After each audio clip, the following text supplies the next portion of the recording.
Am I a fake shaman? Am I a real shaman? Does it even matter? I can tell you that we don't do that debate, but I am a serious shaman. And like the previous video, signs that you're dealing with a legitimate shaman, we talked about 5 things that are hallmarks of shamans who take this shit very seriously. You can watch that video here if you so desire.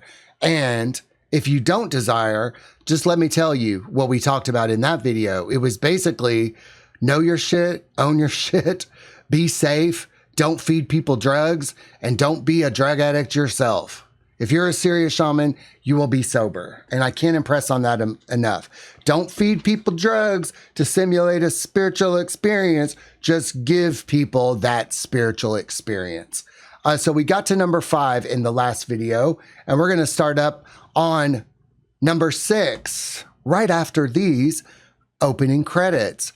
Welcome to part 2 of this video today here on the Shaman Patrick Show.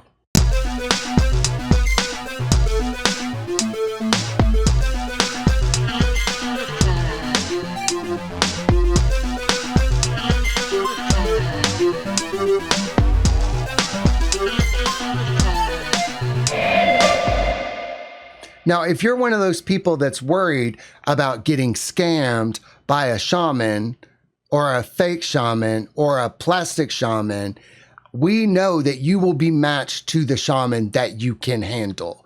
Many people could not handle working with a serious shaman. They just couldn't. I've worked with people and they've gotten on Zoom with me and we talked just a little bit and they're just kind of like, oh fuck, we're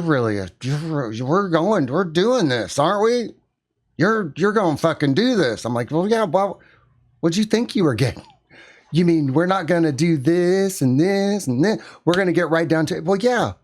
I mean, I got stuff to do. You got stuff to do. Let's get down to business. Let's get down to healing. Let's get down to the shadow work. Let's go. Time's a wasting. And I don't want to waste any more of your time. So we're going to get started with number 6. They're here to serve, not scam. Serious shamans don't give a damn about fame, followers, or fortune. They charge fair fees because this is their livelihood, not their ego trip. If someone's dangling free healing in front of you, just know nothing in the spirit world is free. There's always an exchange. Serious shamans give everything because they've been chosen for their talents and abilities, not for how cute or charismatic they are, although that could be a factor. They don't chase clients. They follow the call. Now, if you're just starting out, it can be very difficult. You have to show your work. You have to show what you could do to people. People generally want to see what you can do. You know, in some communities, there's word of mouth among shamans. Some people say that shamans don't usually have YouTube channels. Shamans don't usually advertise their services. Shamans don't, but some do. Some do. And I don't know what to say about that. You know, some people told me that I shouldn't tell people I'm a shaman or I shouldn't offer myself available because the right people will find me. And I'm telling you, even when when I'm making no videos or when I'm not offering, people somehow find me or they find the shaman that they need. I've had long dry spells where people just don't want to work with me for years at a time. And then all of a sudden, out of the blue, it's just a lot of people. So if it were about money, I would be doing something different. I know many shamans would be doing something different if it were just about the money. Yes, there are wealthy and famous shamans, but usually wealth and fame are a byproduct of something else. So shamans don't take a vow of poverty either. We should not expect anyone to be poor. So if a shaman does charge for their services, I charge somewhat for what I do, because I have to. It's my livelihood. It's my job. Hey, if you go to work and you do a job, you should get paid. I will support people in getting paid. So I don't like to put the idea out there that shamans should work for free or that we should expect shamans to work for free. That is dark forces wanting shamans to be poor. Hey, wouldn't it be great if all shamans were wealthy and they could do the work and they could reinvest in their communities and be able to do more for people, why would you want shamans to be poor? Why would you want anybody to be poor and desperate? No. So be suspicious if somebody's offering you something for free, or if a shaman is willing to work for free. I charge for the things that I do. If not real hardcore shamanism, I don't really charge for that, because I gotta want to do it. I have to be called by spirit to do that kind of stuff. But soul retrieval sessions, stuff like that, sure, yes. But you should not expect me to do it for free, or any other shaman to do it for free. And I'm not here to scam you. And I don't think any serious shaman is here to scam you. But I do think that it needs to be said that there are people out there who are just doing it for the money. They think it's easy money. They could take advantage of people or whatever. But you know what? A truly conscious person cannot be taken advantage of. A truly conscious person cannot be victimized. Sometimes when we're scammed, it helps us to become more conscious. So if somebody is out there scamming, they're probably doing the Lord's work. I'm just saying that. So we can't worry about all of that so much. Besides, God takes care of it and the spirits take care of it. And I know that serious shamans are not there to scam, but they do charge for their services because it's their livelihood. They got to pay their bills. They got to eat. They got to feed their dogs and their cats, maintain a house. You want your shaman to be as comfortable as possible so that they will not have to be desperate. That's why tribes take care of their shamans. In America, our shamans usually end up in mental hospitals, taken care of by the state. And you know what? That's a form of care as well. I myself was on disability for years, being taken care of by my tribe. If you catch my drift, I've almost said if you catch my grift. If you catch my grift. So shamans are not gonna scam you. They're not gonna be grifters. But if I do want to grift you, I'll let you know. Hey, speaking of grifting, if you guys want to work on your ego issues, I've got the perfect thing for you. This is this is the biggest grift I'll probably do, is sell you a book about how to notice and work through every single one of your ego issues. It comes out probably in July. Still working on it. Ego is putting up quite a fight, but Merrick and I are hardcore working on finishing this book. It's probably why I don't feel so good today. It does put you through it. But yeah, instead of just grifting people, we'll probably sell books, decks, and all of that kind of stuff. I'm not interested in being a grifter. Who has the time to grift when you could just be real? You could just be real with people. Hey, I'll let you know if I need something. If I have to move or do whatever, I'll let people know what I need. I'll let people know how they can help if I ever get in trouble. And people have been there for me in the past, but so far I seem to be doing okay. So they were drafted, not certified. You can't want to be a shaman. That's hilarious. No one sane chooses this path. The spirits choose you, usually by wrecking your life first. If someone became a shaman because they took a class, that's fine. They might help people, but a serious shaman didn't choose the role. They survived it. They were initiated by pain, loss, madness, and spirit. They didn't sign up. They were dragged in. They will also have undergone serious training of at least 5 years or more. Ask your shaman about how they were trained, and they will gladly tell you. And if you want to know my training, I'll tell you. If a shaman is going to tell you their training, they'll happily tell you. They'll tell you their trials. They'll tell you their tribulations. I mean, I've been talking about my training since 2013. Sometimes you'll meet somebody who claims to be a shaman, and you'll say, "Well, how were you trained?" And they're like, "Took a class." The first time somebody told me they took a class to become a shaman, I'm like, there's classes for this? How can there be classes for the shit that I went through? It's an experiential thing. It's a in the trenches kind of learning. That's my training by spirits. Oh my God. I didn't know that they had classes on that. And you know what? They don't have classes on that kind of shit that I went through. You can, because it's done by the spirits, and it's done by the life situations and the trials and the tribulations that the shaman has to go through to earn the right to become a shaman. And you can't take a class for that. It's not like a doctor or a lawyer, that it's on the ground training. It's experiential training. It's dictated by spirits, and spirits don't necessarily teach classes about this. The work itself is the class.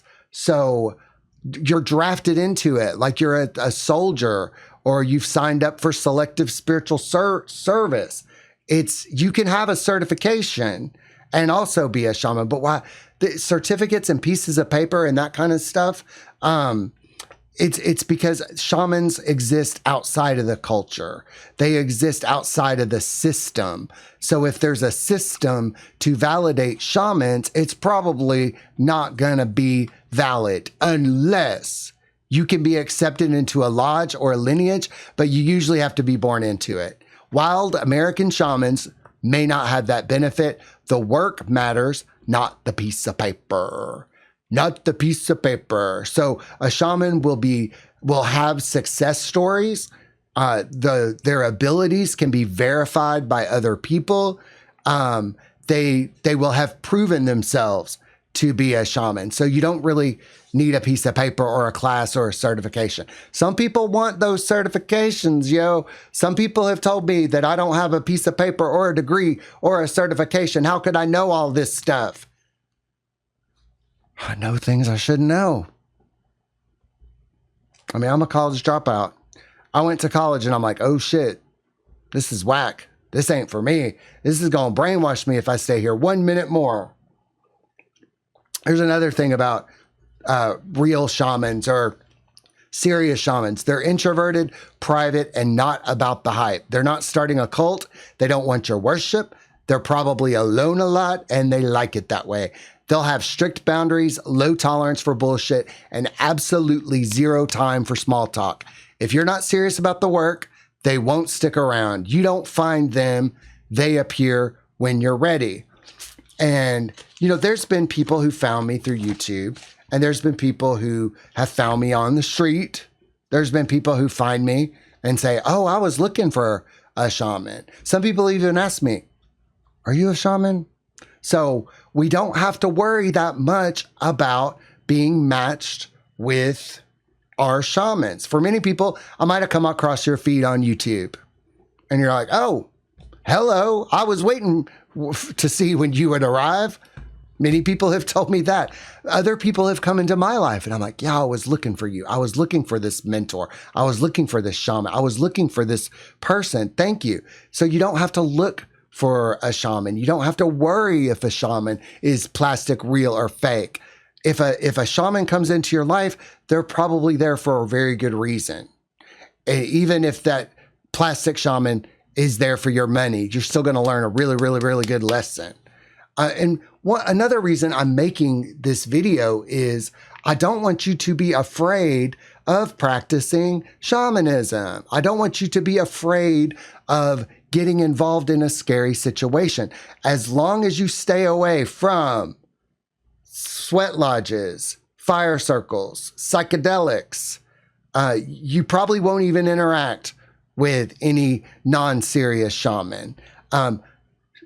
Shamans tend to keep to themselves and they don't have a whole lot of friends and they're very introverted, even though I'm rather extroverted on this channel. You might think that I'm an extroverted person. I'm not. I'm kind of private. I keep to myself, especially these days. There are days that I don't even leave the house. There are weeks that I don't leave the house except to go to the store and go to the gym. So I'm a very private person in this regard because we have to, because we don't want to draw a whole lot of attention. Like I said in the last video about assimilating into the culture, like I don't want to really make it known anymore that I'm a shaman. I'm definitely not going to go into Walmart and go, shaman in the house, shaman in the house, shaman in the house. Let's do some shamanism, shaman in the house. I'm probably not going to do that. But some people can come to my house from time to time and know that they're coming into the house of a shaman. Don't come to my house unless you've been invited. Don't do that. Don't do that, because just don't go to people's houses when you're not invited. Don't. You got to be invited into our house. And that's how introverted and private I am. For real. So a serious shaman is going to be rather private and not broadcasted out into the world. Now, have I broadcasted out into the world in the past? Oh, yeah. Oh, yeah. But I don't do that anymore. The only place I broadcast it is on this channel and on X. Anywhere else, people probably wouldn't even know. They'd probably just think I was a really weird gay guy. They're like, man, this gay guy is weird. There's something up with this gay guy. He looks a little too happy or serious or something like that. So a serious shaman will have fierce love for the wounded and the scapegoated. The serious shaman protects the underdog. They despise bullies, abusers, and controllers. They have infinite patience for the wounded and zero tolerance for the victimizers. If you've been scapegoated, they'll probably see it immediately. If you're still playing victim, they'll invite you to stand up and break the spell.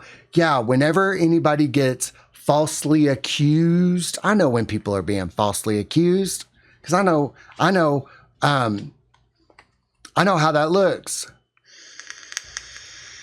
I know the tactics that they use, that false accusers use. So I know when somebody's been falsely accused. I know that when there's smoke but no real fire. So yeah, I have a soft spot for people who've been falsely accused. I don't like bullies. I don't like abusers. I don't like controlling people. Why should I like these people? I don't have to like everybody. I don't have to like people who abuse other people or take advantage of other people. Who says I have to like that shit? I don't want that shit in my life, and you shouldn't want that in your life either. I mean, some of us have very abusive parents. Why would you want to be abused? Why would you want abusive people in your life? Quit being a fucking victim. Come on. I've seen people bend all over backwards to have the people that hurt them in their life.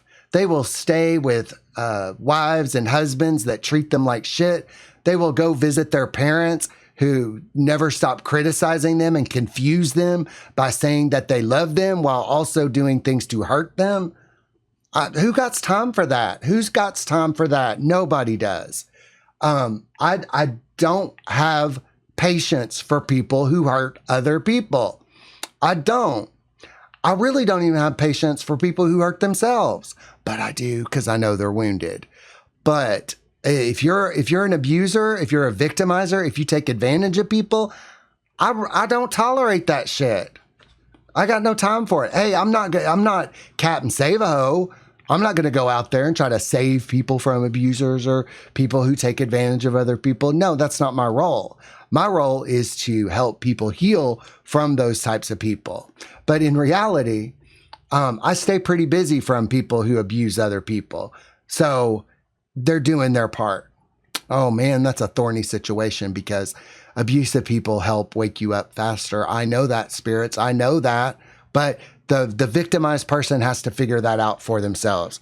You got to stand up, rise up, stand up for your rights. You don't have to be around people who hate you.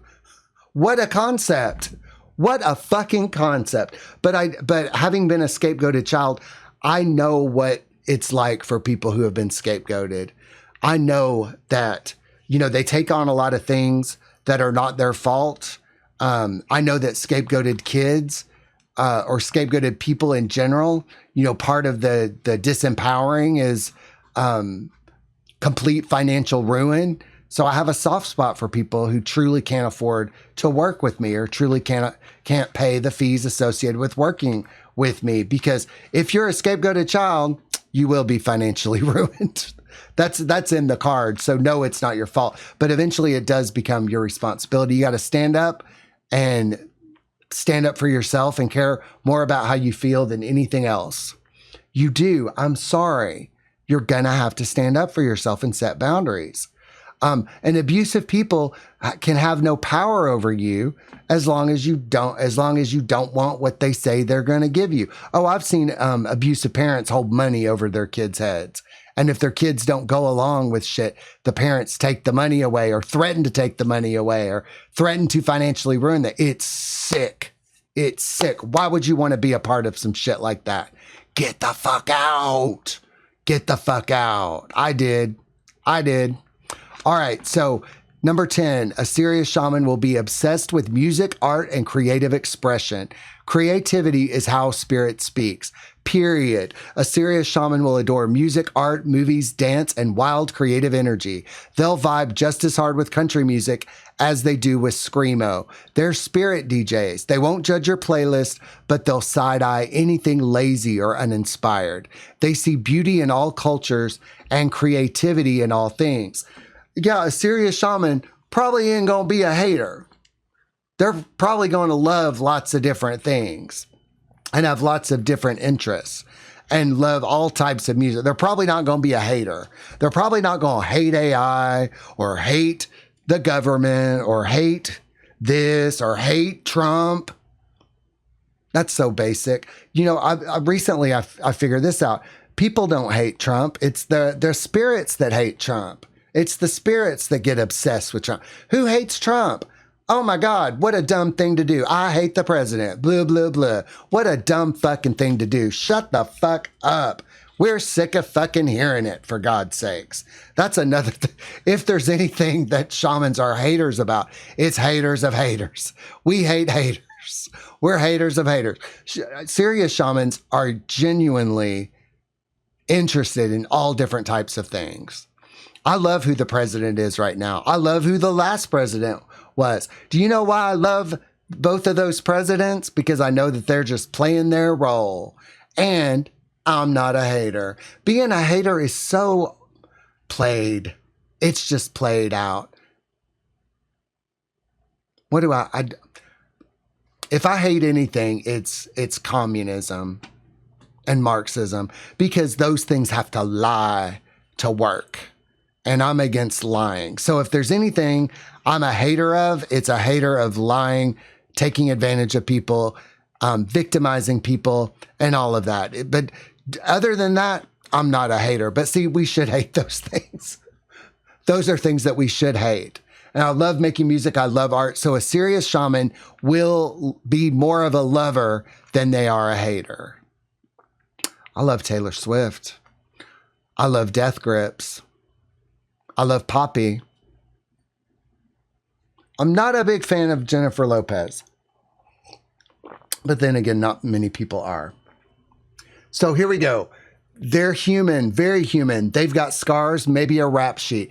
Definitely a few embarrassing stories. They've made mistakes, probably big ones, and they'll own them. They've walked through addiction, trauma, and family dysfunction and come out with battle-earned wisdom. They don't hide from their past. They alchemize it. They're not here to be perfect.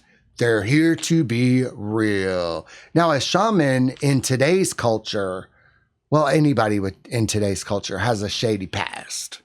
I mean, I tend to trust people who have fucked up past, especially if they learned from them and they no longer do those things. Look, I haven't had anybody do this in a while, but yeah, I did a lot of fucked up, and I want to talk about this. I did a lot of fucked up shit when I was a drug addict, on meth, on alcohol, on Xanax, on pills.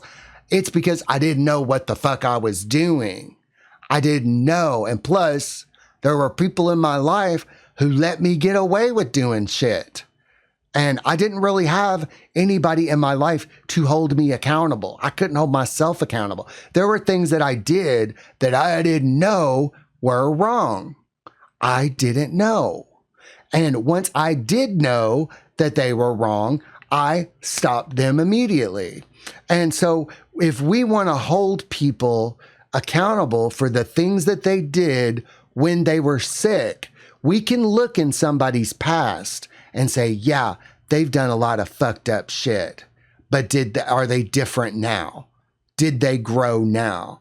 Every truly sober alcoholic and addict I know has become a better person. I know I have. I don't do the things that I used to do. I don't cheat. I don't steal. I don't gaslight. But as soon as I knew I was doing those things, I stopped. And I know that I didn't know that I was doing them. I was subjugated by spirits. I was raised poorly. I was raised poorly. Look, I know I speak good English sometimes, most of the times, and I know that it looks good. I know that I look clean, and I did look clean, but I was raised by motherfucking jackals.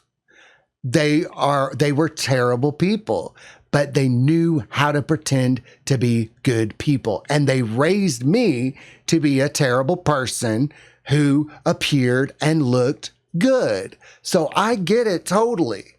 I totally get it. I was a piece of shit, an asshole, a motherfucker. I feel horrible about the things I did in my past, but I have atoned for them in a variety of ways, and I've made amends to people where it is appropriate. Now, what do you do when you fucked up a whole lot? Do you just go away, die? Or do you share what you've learned in the process? If you have become a better person, do you share how other people could become better people as well? I feel that for those of us who have made these changes, we owe it to the people that we have hurt in the past to help relieve some of the unconsciousness in the world so that other people don't get hurt. Hey, it's very unlikely that I'm going to hurt anybody in the future in the way that I hurt them in the past. Very unlikely. I still might hurt people unconsciously, but unconscious people unconsciously hurt others. I genuinely try to not hurt people today. I genuinely do not want to hurt people today. That is why I'm making these videos about the signs of a serious shaman. A serious shaman will genuinely not want to hurt people. And that's why I'm putting a fine point upon it. About not feeding people drugs and not taking them to sweat lodges and not accidentally catching them on fire in a fire circle. For real? You're going to have a fire circle and people are going to catch on fire at your fire circle and you're going to try to cover that shit up? For real? That's why we don't do those dangerous things, because we don't want to hurt people anymore. But yeah, I have a very checkered and shady past. But all of that came to an end 7 years ago when I really understood and knew what I was doing. And so if a shaman has a checkered and shady past, good. Did they learn from it? Are they better people now? That's why I believe in forgiveness and second chances, third, fourth, fifth, sixth chances, until a person shows me that they have no interest in getting better. If they have no interest in reforming, if they have no interest in it, if they have no interest in being a better person, they're going to be a dangerous person, especially around me. So I set strict boundaries with people who aren't sober, for people who aren't sure. Like I've told people, you're really hurting people. And they go, no, I'm not. No, I'm not. I'm not hurting anybody. I'm not hurting anybody at all. So they lack the ability to look inside themselves and say, am I hurting people? Like I worked with somebody yesterday on a soul retrieval, and I was like, did I hurt this person? Like I didn't hurt the person, but I'm always examining every little thing I do for the potentiality of someone to have a negative effect from the things that I do for them. And that's because I'm serious about it. Like I'll prepare for a soul retrieval and I'm like, okay, well, and then I do, nope. I don't want to deal with nope. And then afterwards I'm like, was that the right thing for them? Did the spirits tell them the right thing? So I'm always examining what I do for safety and if it will hurt or potentially hurt other people. That's because I'm a serious shaman. Because I've had that checkered past, I do feel like I can help people forgive themselves for their checkered past. You can forgive yourself. Hey, you didn't know any better. That's why people who hurt me in unconsciousness, I'm like, honey, you didn't know any better.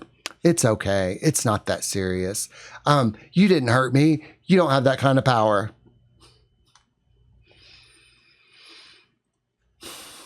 All right, final words to the non-serious shaman. If you're reading this and feel seen or called out, that's a good sign. Maybe you're just early in your training. Maybe you're plastic now, but Spirit's getting ready to melt you down and forge something real. You don't have to stay stuck. Serious shamanism is rare. Maybe 3% of humans are actually called. But if Spirit has brought you here, you might be one of them. So are you ready to level up or not? And being serious shamans is a serious deal. And you know, these couple of videos, I haven't felt too good through these videos, so I apologize if I haven't been at my best, but I do feel like I wanted to get these videos done for what I'm going to be talking about next on this channel and on the Shaman Patrick show. We're going to go more and more into shamanism and spirits, but I did want to let you know that I am a serious shaman, and there are hallmarks of shamans who take this work very, very seriously.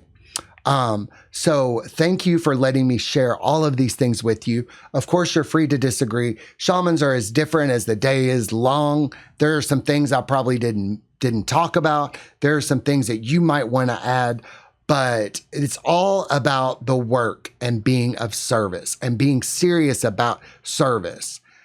When I wake up in the morning, I'm focused on what can I do for other people? What can I share with other people today? And that's a serious shaman. It's all about the work.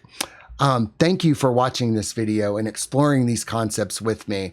And don't forget that we love you. Yes, we do.